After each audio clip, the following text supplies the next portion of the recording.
Étant que number one chargé des opérations à la diaspora congolaise au niveau Afrique du Sud Mobimba, que le message au adressé tous les combattants au besoin de partout dans le monde, plus précisément en Afrique du Sud. Appel d'unité. Naza ko benga congolais nyoso, to combattant nyoso. État combattant, ce n'est pas dit aux alaka licenciés, aux ala gradués, aux ala docteurs en droit, aux ala politiciens, des faux ala combattants. Tout Congolais a le droit de défendre ma belle naïe. Congolais nyoso, tout ça ko belle la Congolais nyoso aya a rejoindre Bitumba to benga na munguna libana. Affaire privée, cuisine interne ya batu nakati ya ndako na bango etali combatté. To soit nakana yo to wela na yo mwasi, to bunda na yo to fingana na yo etali combatté. Combat ezali papa na biso eza mama na biso nde kongoye wana. Congolais doit prendre conscience au botama congolais pour na nini. Comme ma affaire privée na yo te nakati ya combat, combat reste toujours combat, affaire privée reste toujours affaire privée. Na combat on a besoin ba nyoso, ba intellectuel, ba voyou, ba miyibi, ba tout nyoso, ba on a besoin de ba na combat pour la révolution, la libération du Congo na biso. Congo et qu'on a libéré, ata basali nyoso, Congo est libéré. Nous avons besoin de division te. Au banda est, ouest, nord, sud du Congo, nous sommes ensemble. Nous allons Congo, Moko, nous allons Congolais, Moko, Congolais papa nabiso, Congolais maman nabiso. Congolais fungona miso, yeba ke mabele wana ezaya tata nayo, mabele wana ezaya mama nayo. Yangonde il faut bundela, yangonde il faut sikole. Igela coiffe ikote, papa na Kerwan, éternel Kenaya. Kanda, taba, ikote. Nganda Taba. Nganda Taba. Chez Hugues la coiffe Ikote. Papa na Kerwan, éternel Kenaya. Au 174, avenue Aristide Briand, 93 320, les pavillons sous bois. À la petite porte à gauche, association Hugues Ikote.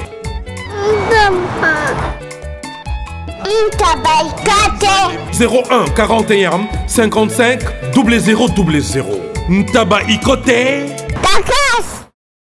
Descartes Construction et yeah! Fini l'inquiétude pour la réalisation de vos constructions de rêves en RDC au prix imbattable. Grâce à votre entreprise installée en RDC uniquement pour vous, spécialisée en construction, réfection, bâtiments, immeubles, vente de terrains, travaux publics, avec les ingénieurs, architectes qualifiés au prix incroyable. Descartes Construction est aussi spécialisée en luminosité des bâtiments et éclairage public, installation des systèmes d'alerte, intrusion pour des maisons et véhicules et tout d'autres services.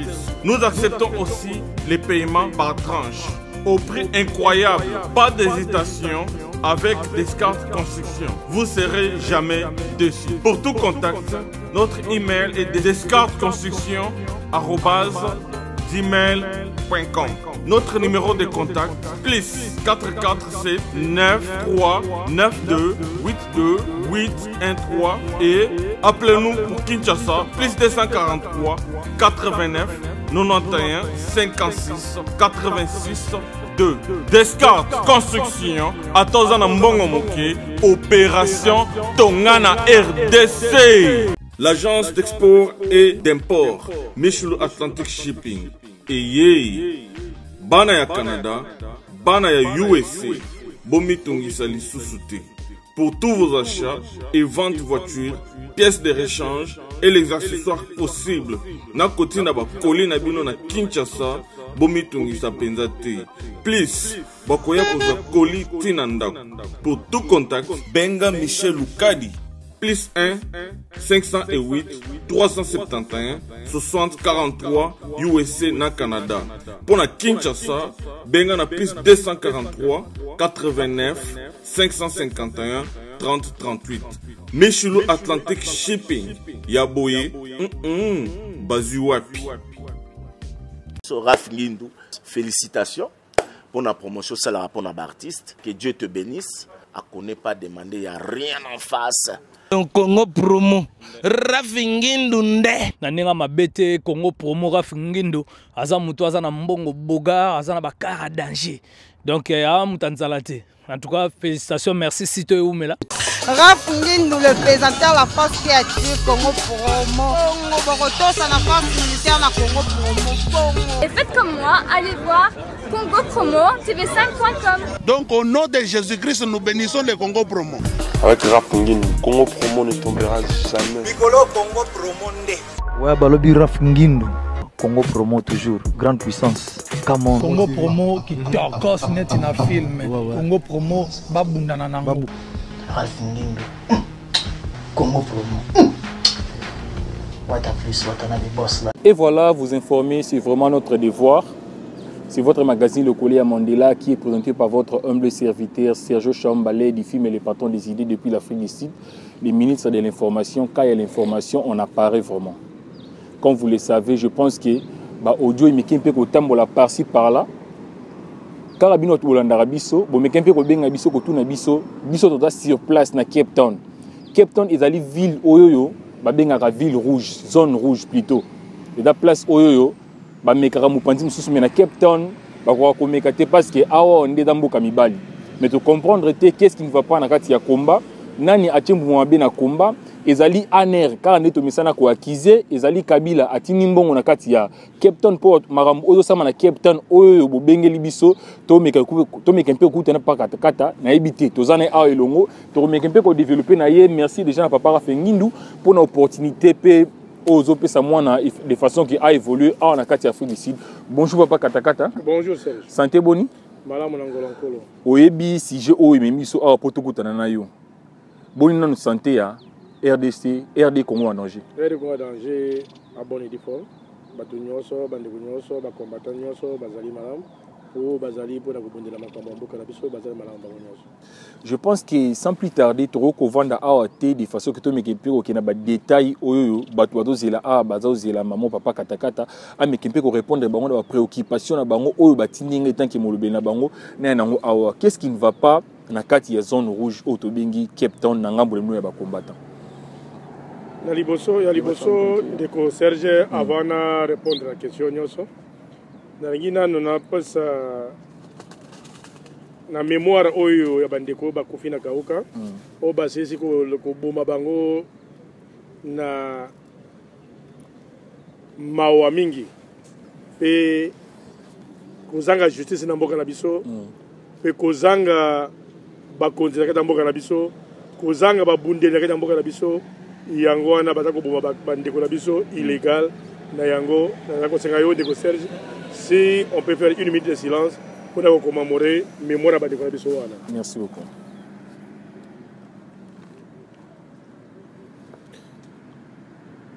Merci beaucoup.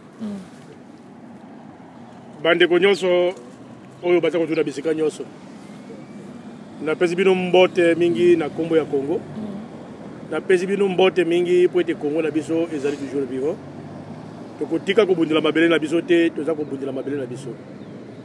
Mais soki kokoso ezali totika ko lemba ko na koloba te, nous sommes toujours des combattants de la liberté de notre pays. Merci. Qu'est-ce qui ne va pas à na kati ya combat ba obi mekempe ko tambola par-ci par-là na monde yango batingi biso a vraiment poto to kutana na yo parce que ozali Combo oyo ozali personnalité à monene na kati ya combat malgré ba mususu non ba répondre à une invitation na biso te, je ne sais pas qu'est-ce qui ne va pas en ce moment et on te met un peu kokutana yo étant que papa étant que général awa na kati ya diaspora congolaise na niveau ya Cape Town. Qu'est-ce qui ne va pas na ba ndeko na biso ya combat ilo ni salama parce que nous sommes venus juste pour la précision. OK, merci beaucoup ndeko Serge. Nazali chargé à opération nyoso na combat awa. Naza numéro 1 ya opération oyo nyoso salama ya combat. Na kati ya combat eloko moko mabeza te. Nous sommes toujours ensemble, combat est toujours normal. Papa Katakata, je ne sais pas ce qui alingi ko répondre biso te ou comment. To mekempe ko mekamam, to mema makambo oyo ndenge oyo ba fidèle spectateur na biso bazo zela bayoka.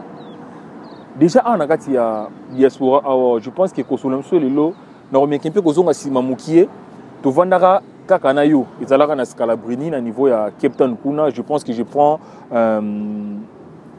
Pichou Alerte, témoin. Je prends Papa Isaïe, témoin. Tout cela, Marambu, Oyo, Eza actuel, des ordres et Mekin Pekokota Mukina Katia Komba. Eza dit à quoi? À part ça, d'abord, je salue mon adjoint, c'est Pichou Alerte, Nyamakanza. Naza Koloba Boye, combat, Ezali, combat. Bakambo ya ba individu, Eza Bakambo ya ba individu. S'il y a un problème individuel, Italie combattre. Et c'est quoi, il faut tout n'engager Makambo que non, Songo les aboyés, pas les aboyés. Merci beaucoup. Répondre, mais merci Makambo, beaucoup. Le combat est toujours normal. Nous avons vraiment appris que tout ça, on a belle vue, comme vous le constatez, tous Vandika Nandila, Libanda ya Lopango ya résidence ya plutôt ya Papa Katakata. Nous avons appris que Pichou Alerte, Oazali adjoint na Yondengo souligné ngwana, a meki un peu ko humilier chairman ya KFF na ana kati ya Belleville. Mais qu'un peu ko expliquer biso place wana ezaki di ya quoi pe salama ki ndenge nini. Pichou azali membre ya KFF oyebi yango. Papi Soukani azali membre ya KFF oyebi yango. Ezali problème interne na kati ya KFF. Tango ebimi et tout. JB Service, il y a José Baïla. Oui, bonjour papa. Allez, comment t'as réussi? Landanga na bureau alors. Ngane Mukolo agence José Baïla. Agence César basée na Rennes. Tous les voyages, ceux qui biloko comme Minga Mona Yaka pour na kabula biloko ba dériver za lebelete quoi. José Baïla, JB Service, Europe Mobimba, atie biloko pa na yo. S'il vous plaît papa, biso awa na JB Service avant que soit colis na yo, il faut qu'on vérifie ce qui biloko on est commis très bien. Ah, muto mukirite. Soda pour tout tati kolio. Ba refoulé yo et puis collier on a déjà signé JB Service. Ba le sa porte, on est sur le loko. Et ça on va ça simple. Station s'intéresse na sima nango okomona JB Service. Zelana. Quelle minute ba c'est carte mémoire. Oui ziga. Congo promo de Faté. Bolanda Congo promo pour ezolo la vérité. Avec Congo promo, it's not the same. C'est pas pareil. Rafiguendo. Check. Hugues la coiffe Ikote. Et enfin, je suis arrivé. Salon Hugues la coiffe Ikote. Non seulement c'est un salon de coiffure, mais aussi une machine de transformation des hommes et femmes. Regardez-moi comment je suis. Vilain. Mais attendez, 2 minutes. Bogard. Vous allez voir.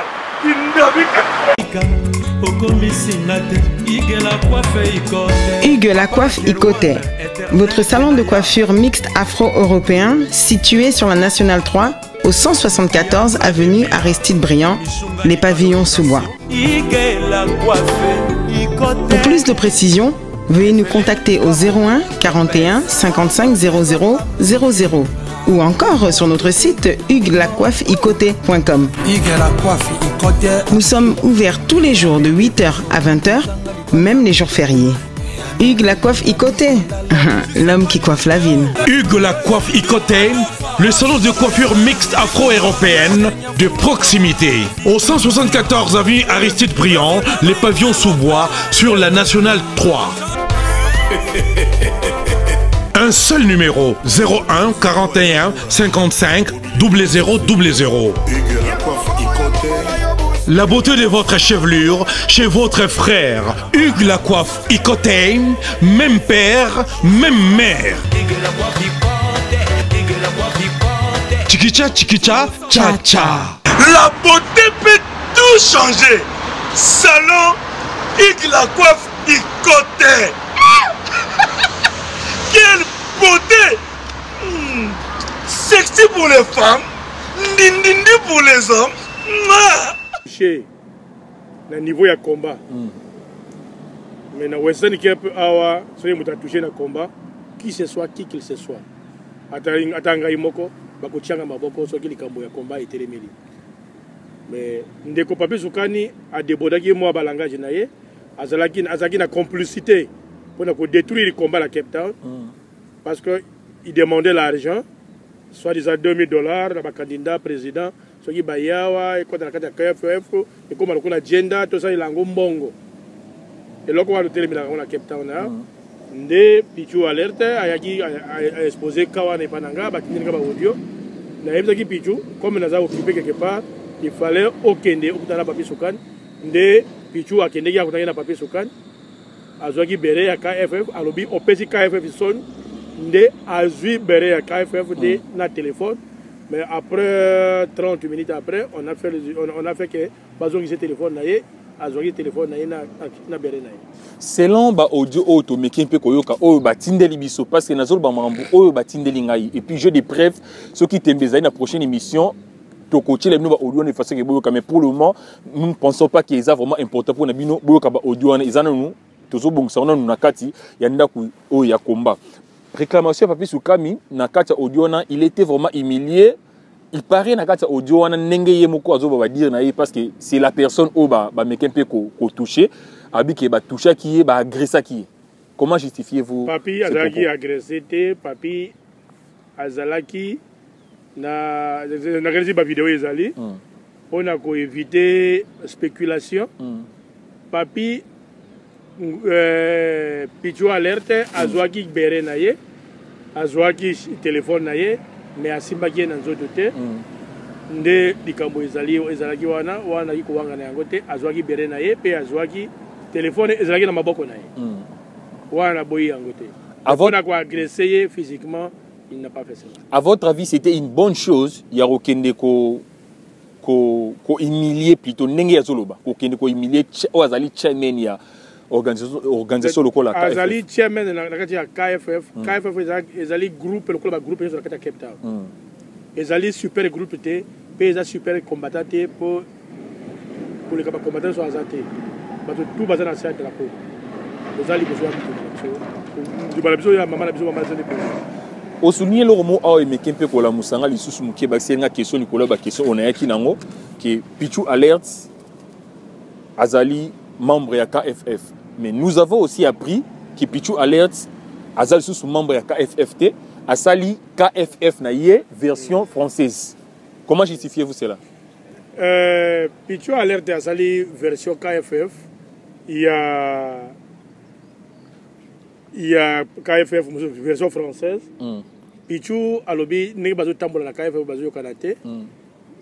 Concernant ba audio, tepe audio musu ebimi. Pichu abanaki kolinga unité mais na kati ya KFF abanaki kolinga division ba dominer diviser pour mieux régner mais Pichu abanaki kosenga bango non combat ya Cape Town toujours uni pour ozala solide ndenge tozalaka mais na kati ya chairman ya KFF abanaki kolinga division na kati ya combat pour bango ba dominer un jour KFF faisait la partie politique na kati ya Congo oyo Pichu abanaki koboya nango yango wana alongwaki na kati ya KFF asali oyo ya ye oyo babengi ndani mouvement de libération du Congo.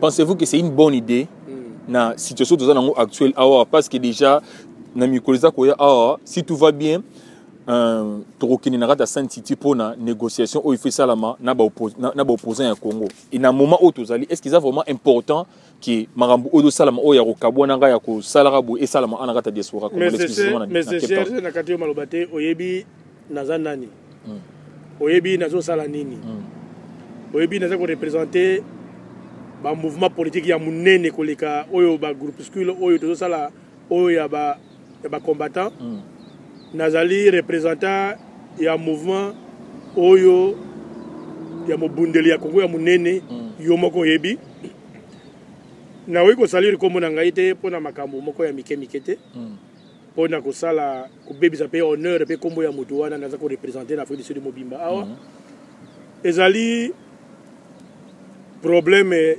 ya mutu asali mabe il faut ko zongisa na nzela soki biso moko to ba dictature libanda awa. Comment on peut aller diriger notre pays un jour?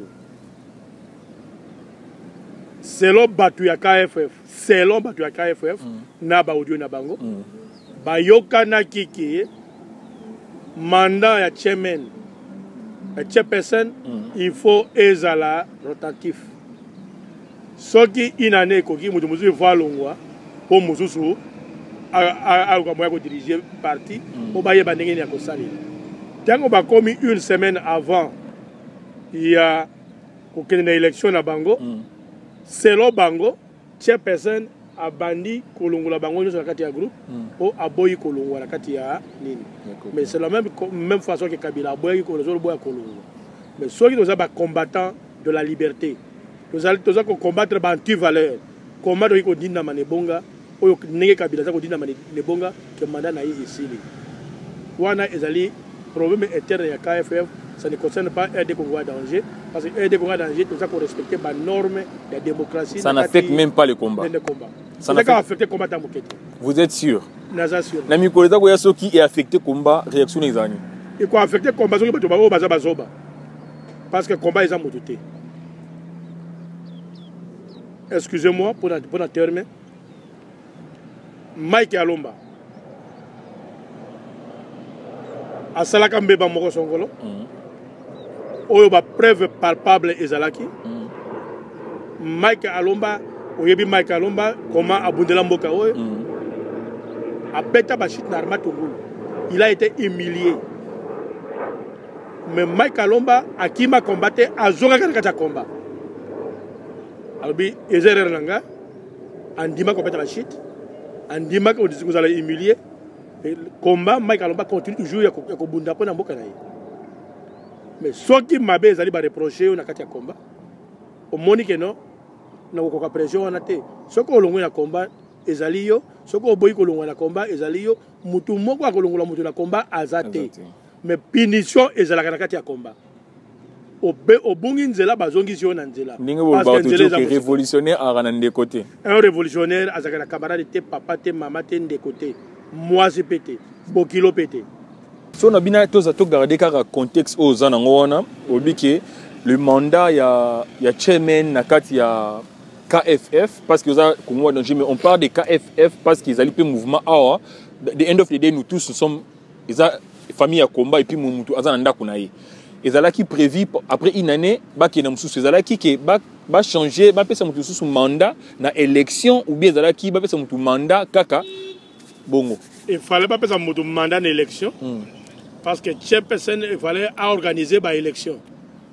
Mais ce n'était pas le cas que chairperson a organisé l'élection selon Bango. Parce que j'espère que yo au dilakada bataka il fallait tout na bateau bazali mieux placé que ngai na kati KFF parce que nous sommes membres de KFF. Nous sommes membres il y a RD Congo danger mais nazali chargé à l'opération, il y a des combattants nyonso bazali yao. Nazali numéro 1, il y a des opérations. Mais dans quatre affaires internes ya KFF, il fallait mon abato bazali na mieux placé na KFF ba répondre yo. Mais na yebiso que non, c'est là ba dur na bango, ba lobi que tie personne aboyaki ba élection, yango wana abengani bango sur la carte groupe, nde bango pe ba telemeli ba bimisi ba audio nyonso. Oh tie personne ba ko pesa bango ba idéologie ya ko diviser combat. Nde bango ba bimisi yango wana peuple congolais comme nous on est KFF idéologie la bango za ko diviser combat nde bato ba ko telemela. Étant que number one il y a chargé d'opération à la diaspora congolaise en Afrique d'ici je pense. Oyebi monsieur Tété la Picasso. Mais Tété la Picasso na yebi. Qui est monsieur Tété la Picasso? Ko ba na yebi mingi introduire. Mais dans mon aki Tété la Picasso, il y avait un jour, il m'a appelé. Alors il m'a passé un numéro nanga dans des commissions à Johannesburg. Que abenganga. Et non, nazali musika, nazali écouter na bande komozo bazana Atlantis. Ozonga na combien de niveau ya Parkland, nde pitase Tété la benga kinga. Le bino. Naza prêt écouter na yo, tant que congolais. Le nom de kuta ndengeni na pesier ba directive adresse nanga aye. Et tout na ndako nanga te parce que na na yebi pesa malamu te. Tout na kina kati ya nzela. Côté à garage à la station. Pitase, il a commencé à me proposer comment Alinga rejoindre Bitumanabiso. À ce moment de Zobunda et consort, il a supporté beaucoup à Johannesburg. Tala, il a aussi supporté Michel, il a Mouzouzou, Marge et consort. C'était en quelle année si il peut poser? Même année ici. Ok. soki obali ko supporter bato mosusu biso pe toko jouer que pour supporter biso. Si je comprends bien, il est venu comme donateur. Comme donateur et comme azala membre quand il y a un mouvement. Yeah. Biso to jouer ba mbongo ya bato te. La aide de Congo danger. Soki événement ezali toko benga yo, soki ko participer, soki ko assister na ndenge ko assister ezali yo. Mais na Congo danger, auto jouer mbongo na ke to bomba ko na kata caisse ezala kate. Deuxième option, Congo danger ezana vision ya musika mulayi. Il y a notre Congo doit être libéré. Mais soki ke Congo danger est libéré Congo lelo. Et cause na ba partenaire na bango oyo bazali ke no ba soutenir le mouvement. Il y a des héros dans l'ombre. Mais na ebisio Pitase, Congo vous appartient, il faut soutenir votre pays. Physiquement, moralement, ce que financièrement ils allaient tu peux soutenir le mouvement. Mais na ko ebisio ke no to jouer na Congo danger parce que vous en avez beaucoup bien ndengeni boyi na boyi té. Mais à tout moment si il y a un problème on va vous appeler. Et après? Et après, il m'a demandé le numéro de Papi Soukat. Avec un nom Michel, Tina Kinga, là sur la Papi Soukan, parce qu'il faut sur la Bakamomo Koboy. La Ebizi, puis ok, ça va, numéro de Papi Soukan, il y a un go. Avant la personne numéro de Papi Soukan, na bengi Papi Soukan. Et ça, na Mutumoko Boye, Azolo numéro na yo. Est-ce que n'a pas ça numéro na yo? Papi a accepté, avec un nom Michel. Na Joburu abengaki na pesa mutu numéro nanga. OK ça va. Na zo numéro na pesa Pitase. Banda na pesa Pitase numéro ya Papi Soukan. Abenganga société. Bakenda basona Papi Soukan et abenganga société. A continuer na KFF. Azam membre contribuable à KFF. Coordonnateur. Coordonnateur. Car animo ko na dokia. Bon. C'est toujours normal dans la carte Bitumba. Naye koyoka Pitase. Tango na yoki désordre bandi na KFF. Babali ko tchaba audio. Nde na bengi Papi Soukani. Nga na muta bengi Papi Soukani. Papi Soukani, comment beaucoup bandi bakambo ya boyo A B C D boyo. Alors bi général tala muta tchaba audio wana muta bandi désordre za Pitase. Alors bi na zakala sur numéro na été. Soki moye ezali, otindi la numéro na ye. Rob ezali awa. Papi m'a envoyé numéro ya Pitase. Tango atinga numéro ya Pitase, j'ai appelé Pitase directement. Pitase m'a dit que non, en général pour mes alliés awa na téléphone. Et que vous allez un peu problématique. Les détails ezamulayi na lengina yetu kutana. Robi OK. Okoki ko ya la place ya business na yetu kutana. Aye to kutana na ye la business nanga. Il m'a beaucoup expliqué. Na nenge papi afika kabiso, na ba audio muzuzu ba pesaki, la division ya combat, comment Pitase abari ko zongi sa papi qui est tous à la uni, mais papi ne voulait pas à tout cela. Bon.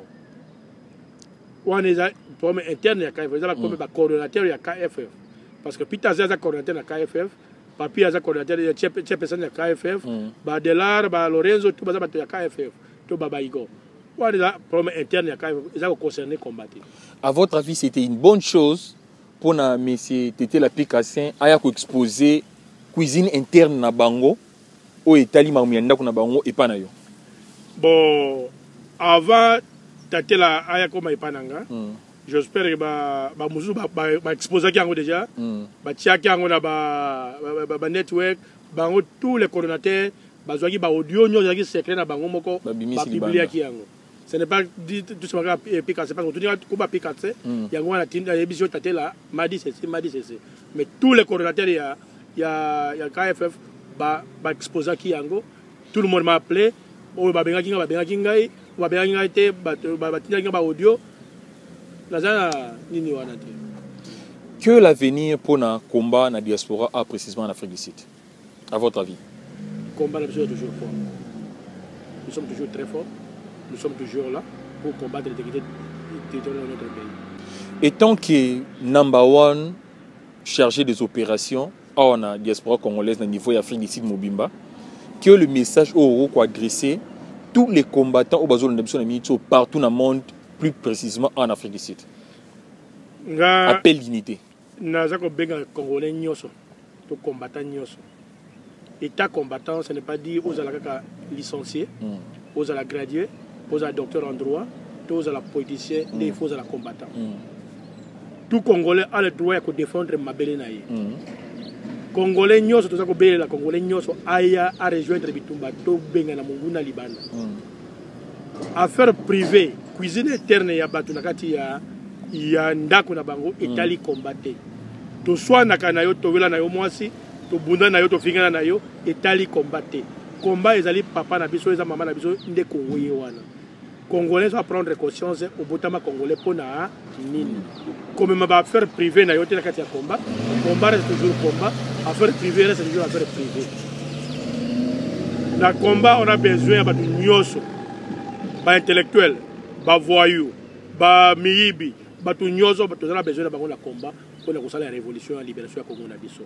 Congo est qu'on a libéré, ata basali nyoso, Congo est libéré. Nous avons besoin de division te. Au banda est, au ouest, nord, sud du Congo, nous sommes ensemble. Nous allons Congo, Moko, nous allons Congolais, Moko, Congolais papa nabiso, Congolais maman nabiso. Congolais fungola miso, yeba ke mabele wana ezaya tata na yo, mabele wana ezaya mama na yo. Yangonde il faut bundela, yangonde il faut s'ikola. Et quelle est votre analyse par rapport à processus au Kenango, il y a une élection pour le 23 décembre? Dans le bas il faut passer l'élection ça. L'élection est déjà triquée. C'est tout. C'est tout. L'élection est déjà triquée. Et s'il n'y aura pas des élections, quelle sera votre réaction? Étant que la communauté congolaise est un combattant en niveau d'Afrique du Sud. Zone rouge. La guerre continue.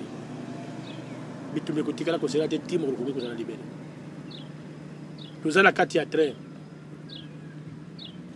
Na train soko zui train deux exemples à Kinshasa au bani na gare centrale zo kine matadi ezala ba gare belé ezako kita bato bazako kita na nzela bato ba koma na destination bazali et belé ba kozala ko pengwa na combat bazali et belé ba kotika combat na nzela bazali mais o ba koma na destination bazali tango mususu so inga na tikali na nzela ndeko na kozana inquiétude teke no katakata tikali na nzela ngape na longo na combat te katakata za individu lokola yo katakata aza mutu lokola yo landela de combat mabelende ya yo Congo nde yango wana nazali mutu lokola mutu nyoso na yeko za la séduire quelque part mais Congo etikali ya yo kotala ngai te metala combat kotala comportement de tala combat to bunda pour libérer mabelende na biso.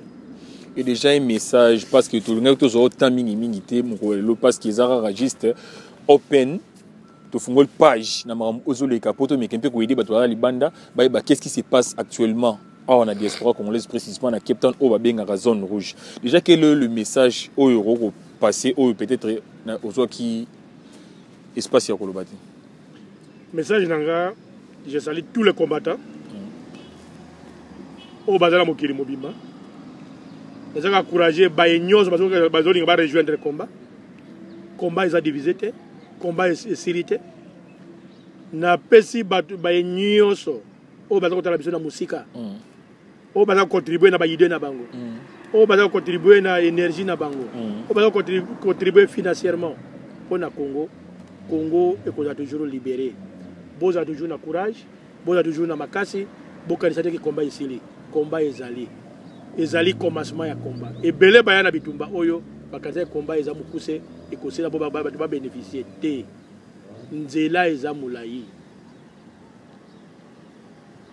Kabila alongwe atie dauphin na ye dauphin na ye ye wana Kabila ye moko ba papa ba mama boye ba avenir na biso plus surtout biso ba toza libanda lolenge ni nzaba tina biso libanda to sala ni libanda to ya ko observer libanda pour to zo to tonga mabele na biso kasi soki tokoki ko observer te mutu akutunga Kongo wana azate mutu akobongisa Kongo wana azate baye bazala kata mabele na biso baza sous pression ya gouvernement baza ko bumaka bango butu moi kasi biso toza libanda to moni o ezo lika libanda to luka moya ko secondaire bande ko na biso bazala kata mboka to luka moya ko simba ke Kongo na biso za liboso poto bundelango to avancer to longa poete bakoko na biso na babana na biso baya ko réjouir bomengo bitumba oyo ba papa na bango na ba koko na bango na ba noko na bango bakundaki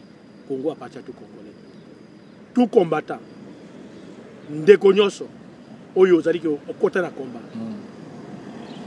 tala liboso tala pesi outi wa poza okende wapi kokanisa te ke no mutu obeta likofi na 2001 mutu obeta likofi na 2011 akolimbisa yo akotikala kolimbisa yo te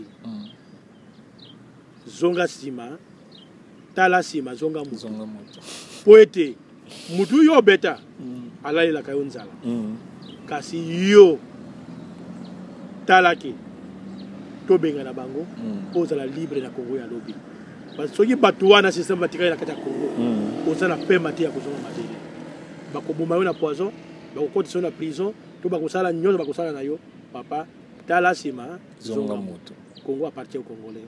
Et voilà, nous sommes vraiment arrivés à la fin de notre interview où qui n'a pas nabiso katakata malgré l'occupation naie américain pe ko perception ba réponse au esengela qui je pense que vous avez aimé to kutana ki na pour nini parce que yende azali chargé ya ba opération surtout en diaspora congolaise en Afrique du Sud. Yango sala ki to kutana yi. Je vous dis merci Nabike bo sepeli soki bo sepeli te bo benga biso botinda ba question soutenir bo mesana ko tinda soki singto zongela papa katakata to kozongela yi pe pona bandeko na biso ya KFF nyoso esala manakati to yebi to bimiselo romoro te to mekempe ko zaba échantillon ya oyo toyoki o batindeli biso yango to mekempe ko éclaircir. Na pesi merci mingi na papa Rafengindu pour l'opportunité on peut toujours moi na a évoluer en Afrique du Sud. Na pesi merci mingi na Madada Security boss yo ebindenga to sala makambo na pesi merci mingi na Air Force Avia Mokondi memango ka nzo memelango bongo merci ebele pe na Vili de Jobek kendara zongara ya turo so keyi mema pe Serge pasa nini akende posa nini ozongisa yi donc to so la kaka bongo champion là bande kono sto bolingaka lokole ya Mandela je pense que vous sepel makasi pour le moment on se dit vraiment au revoir tout kutana mingi na mikoza koya bye bye.